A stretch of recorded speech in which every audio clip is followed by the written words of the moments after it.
بسم اللہ الرحمن الرحیم۔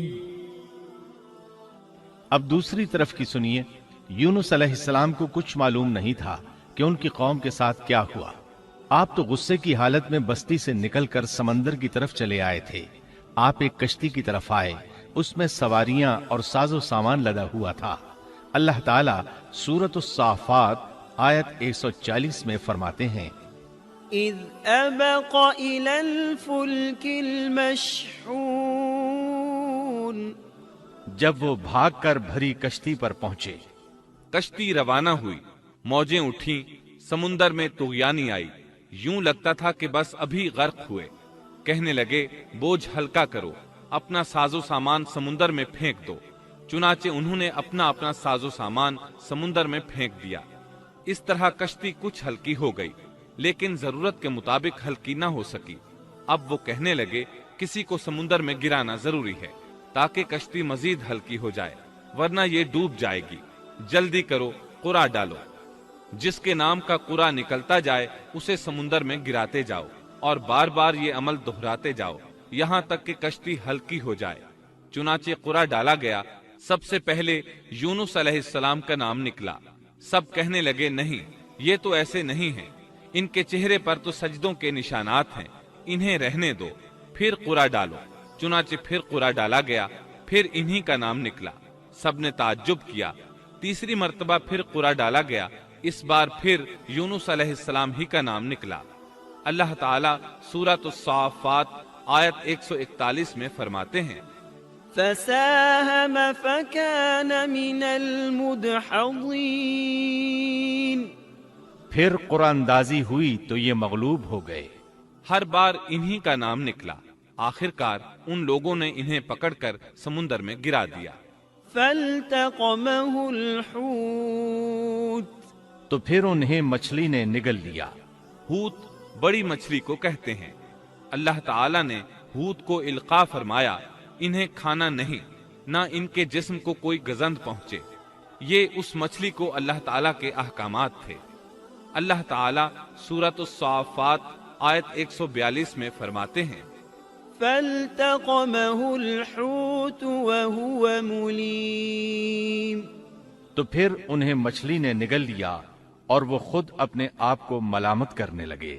یعنی وہ سمجھ گئے کہ بار بار جو ان کا نام قرآن اندازی میں نکلتا رہا ہے تو وہی مقصود ہیں۔ چنانچہ خود کو ملامت کرنے لگے، اور یہ ملامت توبہ کی ابتدا ہے کہ انسان خود کو ملامت کرتا ہے۔ اب یونس علیہ السلام مچھلی کے پیٹ میں تھے۔ اللہ کی قدرت، آپ مچھلی کے پیٹ میں 3 دن تک رہے۔ بعض روایات میں 7 دن اور زیادہ سے زیادہ مدت 40 روز آئی ہے۔ آپ نے مچھلی کے پیٹ میں اللہ تعالیٰ کو پکارا۔ اللہ سورۃ الانبیاء آیت 87 میں فرماتے ہیں، فنادى في الظلمات، آخر کار وہ اندھیروں کے اندر سے پکار اٹھے۔ علماء نے یہاں 3 اندھیروں کا ذکر کیا ہے: مچھلی کے پیٹ کا اندھیرا، سمندر کا اندھیرا اور رات کا اندھیرا۔ گویا ان پر یہ سارے اندھیرے اکٹھے ہو گئے تھے۔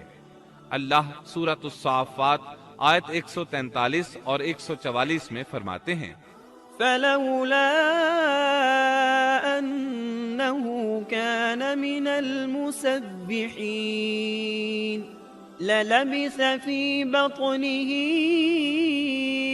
إلى يوم يبعثون، پس اگر یہ پاکی بیان کرنے والوں میں سے نہ ہوتے تو لوگوں کے اٹھائے جانے کے دن تک اس کے پیٹ ہی میں رہتے۔